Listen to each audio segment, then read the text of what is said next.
CM Siddaramaiah ಅವರ ನೇತೃತ್ವದಲ್ಲಿ ನಡೆಯುವಂತಹ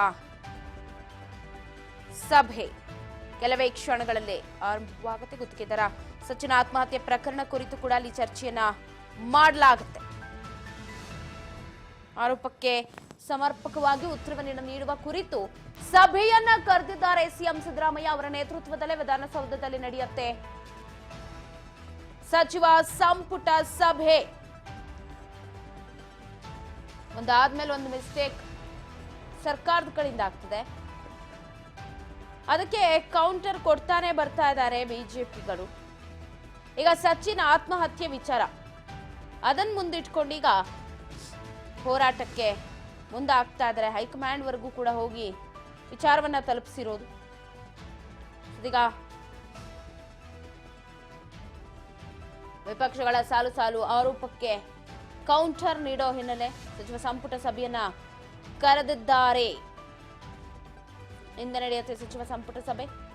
ಬಹಳ ಮಹತ್ವದ ಸಂಪುಟ ಸಭೆ ಇದಾಗಿದ್ದು ಇನ್ನು ಕೆಲವೇ ಕ್ಷಣಗಳಲ್ಲಿ ವಿಧಾನಸೌಧದ ಸಚಿವ ಸಭಾಂಗಣ ಸಂಪುಟ ಸಭಾಂಗಣ ಏನಿದೆ ಅಲ್ಲೇ ನಡೆಯುತ್ತೆ ಈ ಒಂದು ಸಚಿವ ಸಂಪುಟ ಸಭೆ. ಸೊ ಎಲ್ಲ ಸಚಿವರು ಕೂಡ ಸಭೆಗೆ ಹಾಜರಾಗ್ತಾರೆ.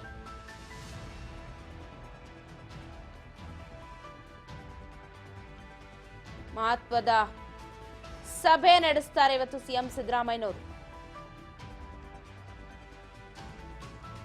ಈಗಾಗಲೇ ಸಭೆಯಲ್ಲಿ ಏನು ಮಾತಾಡಬೇಕು ಏನು ಎತ್ತ ಎಲ್ಲವನ್ನ ಒಂದು ಪ್ಲಾನ್ ಮಾಡಿಕೊಂಡೇ ಈಗ ಕರೆದಿರೋದು ಸಭೆಯನ್ನ. ಕೆಲವೇ ಕ್ಷಣಗಳಲ್ಲೇ ಸಚಿವ ಸಂಪುಟ ಸಭೆ ವಿಧಾನಸೌಧದ ಸಂಪುಟ ಸಭಾಂಗಣದಲ್ಲಿ ನಡೆಯುತ್ತೆ. ಕೆಲವು ಕ್ಷಣಗಳಲ್ಲೇ ನಡೆಯುತ್ತೆ ಸಚಿವ ಸಂಪುಟ ಸಭೆ ವಿಧಾನಸೌಧದಲ್ಲಿ ಸಿಎಂ ಸಿದ್ದರಾಮಯ್ಯ ಅವರ ನೇತೃತ್ವದಲ್ಲಿ. ಸಚಿನ್ ಆತ್ಮಹತ್ಯೆ ಪ್ರಕರಣ ಸೊ ಅದನ್ನ ಇಟ್ಕೊಂಡು ಬಿಜೆಪಿ ನಡೆಸ್ತಿರುವಂತಹ ಪ್ಲಾನ್ ಮುತ್ತಿಗೆ ಹಾಕ್ತೀವಿ ನಾವು, ಪ್ರಿಯಾಂಕ್ ಖರ್ಗೆ ಮನೆಯನ್ನು ಮುತ್ತಿಗೆ ಹಾಕ್ತೀವಿ ಅಂತ ಹೇಳೋದು, ಅದೇ ವಿಚಾರವನ್ನ ಇಟ್ಕೊಂಡು ಹೈಕಮಾಂಡ್ ಅಂಗಳದವರೆಗೂ ಕೂಡ ಹೋಗಿ ತಲುಪಿಸಿರೋದು, ಈ ಎಲ್ಲ ವಿಚಾರಗಳನ್ನ ಮುಂದಿಟ್ಕೊಂಡು ಈಗ ಸಭೆಯನ್ನ ಮಾಡೋದಕ್ಕೆ ಪ್ಲಾನ್ ಮಾಡಿದ್ದಾರೆ. ಇನ್ನೇನು ಕೆಲವು ಹೊತ್ತಲ್ಲ ಅಂದ್ರೆ 3 ಗಂಟೆಗೆ ಕರೆದಿರೋದು ಸಭೆ. ಎಲ್ಲ ಸಚಿವರು ಕೂಡ ಸಭೆಗೆ ಹಾಜರಾಗಲಿದ್ದಾರೆ.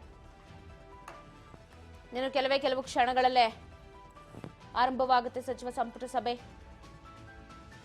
ಸಭಾಂಗಣ. ಆತ್ಮಹತ್ಯೆ ಪ್ರಕರಣಕ್ಕೆ ಸಂಬಂಧಪಟ್ಟಂತೆ ಏನ್ ಮಾಡಬೇಕು, ಈಗಾಗಲೇ ಅವರು ಒಂದು ಆರೋಪ ಮಾಡಿದ್ರೆ ಅವ್ರಿಗೆ ಕೌಂಟರ್ನ ಖರ್ಗೆ ಕೊಡ್ತಾನೆ ಬಂದಿದ್ದಾರೆ. ಅವ್ರೇನು ಸೈಲೆಂಟ್ ಆಗಂತೂ ಇಲ್ಲ. ಅವರು ಒಂದಷ್ಟು ಫೋಟೋ ರಿಲೀಸ್ ಮಾಡೋದಾಗಿರಬಹುದು, ಬಿಜೆಪಿ ನಾಯಕರ ಜೊತೆಗಿದ್ದಂಥದ್ದು. ಸೊ ಮುತ್ತಿಗೆ ಹಾಕ್ತೀವಿ ಅಂದ್ರೆ ನೀವು ಇದಕ್ಕೆ ಆನ್ಸರ್ ಮಾಡಬೇಕು ಅಂತ ಹೇಳ್ತಿರೋದಾಗಿರ್ಬೋದು.